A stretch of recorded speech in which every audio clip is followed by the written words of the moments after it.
আপনি মিথ্যা কথা বলতে বলতে বলতে আপনি সারা বিশ্বকে জানিয়েছেন আপনি একটু মিথ্যুক।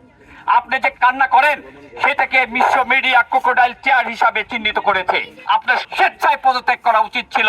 প্রতিবাদ জানাবো আমাদের শহীদ যারা এই নবপ্রজন্মের মুক্তিযুদ্ধ করছে, তাদের মধ্যে যারা শহীদ হয়েছে তাদেরকে স্মরণ করে, এবং ধিক্কার জানাবো আমরা যে প্রধানমন্ত্রী, যে রাষ্ট্রের অভিভাবক, সে মিথ্যা বলে যাচ্ছে, সেগুলিকে ধিক্কার জানানোর জন্য আজকে আমরা দাঁড়িয়েছি। আমি খুবই সংক্ষিপ্ত ভাবে বলতে চাই, আপনি এখনো মিথ্যা বলছেন। আপনি মিথ্যা কথা বলতে বলতে বলতে আপনি সারা বিশ্বকে জানিয়েছেন আপনি একটু মিথ্যুক। আপনি যে কান্না করেন সেটাকে বিশ্ব মিডিয়া ক্রোকোডাইল টিয়ার হিসাবে চিহ্নিত করেছে। সঙ্গত কারণে আমরা বলতে চাই, আপনি এখন উল্টে দিয়েছেন আপনার বয়ান। এখন আপনি বলেন আপনার মেট্রো রেলের চেয়ে জীবন নাকি আপনার কাছে মূল্যবান, অনেক মূল্যবান প্রাণ ঝরে গিয়েছে। অথচ ধিক্কার জানাতে চাই, আপনি এখনো শহীদদের লিস্ট করতে পারেননি। আপনি তাদের তালিকা করে এখনো জাতির সামনে প্রকাশ করতে পারেননি। আপনার লজ্জা থাকা উচিত। ক্রমাগত ভাবে ইন্টারন্যাশনাল মিডিয়া আপনাকে যেভাবে বলছে আপনি কিন্তু বুঝছেন না।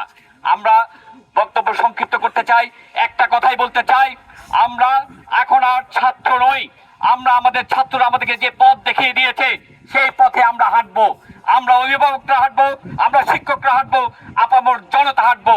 আমরা মনে করি আপনি এই রাষ্ট্র বিনির্মাণে একটি বাধা হিসাবে আমাদের সামনে উপনীত হয়েছেন।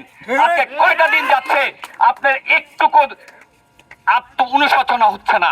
সঙ্গত কারণে আমরা মনে করি আপনার বিদায় ছাড়া এই দেশ আর শান্তি পাবে না।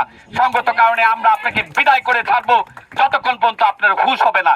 আপনার স্বেচ্ছায় পদত্যাগ করা উচিত ছিল, আপনি দায়ভার নিচ্ছেন না। সঙ্গত কারণে আমরা বসে থাকবো না। আগামীতে সবাইকে আমি সাধুবাদ জানাই, বিশেষ করে ড্যাফোডিল ইউনিভার্সিটি থেকে যে শিক্ষকরা আমাদের সাথে সংহতি জানিয়েছেন তাদেরকে আমরা জানাই সালাম। আমরা এই কথা বলতে চাই, বেসরকারি বিশ্ববিদ্যালয়ের ছাত্ররা সবচেয়ে প্রাণ দিয়েছে এবং দেখে দিয়েছে তারা ফার্মে মুরগি নয়। আপনার এই অঙ্গুলি হিলনে আপনার এই পেটোয়া বাহিনী তাদেরকে রুখে দিতে পারে নাই। সঙ্গত কারণে আগামীতে সকল শিক্ষা প্রতিষ্ঠান, সকল সবাই আমরা যদি এইভাবে জেলে নিতে থাকেন, আমরা স্বেচ্ছায় কারাবরণ করব। দরকার হলে আমরা সবাই জেল ঘেরাও করবো, তবুও আমাদের ছাত্রছাত্রীদের নিরাপত্তা দিতে আমরা কুণ্ঠাবোধ করবো না। আমি সম্মানিত সকলকে এবং ছাত্র প্রতিনিধিদেরকে জানাই সালাম, সাংবাদিকদেরকে জানাই এই যুদ্ধে আপনারা আমাদের প্রধান অস্ত্র। আপনাদের মিডিয়ার মাধ্যমে সারা বাংলাদেশকে, সারা পৃথিবীকে জানিয়ে দেন বাংলাদেশে জেনোসাইড হচ্ছে, বাংলাদেশে গণহত্যা হয়েছে, এবং আগামীতে এই সরকার যতক্ষণ পর্যন্ত যাচ্ছে না এইটার দাগ মুছবে না। ধন্যবাদ সবাইকে।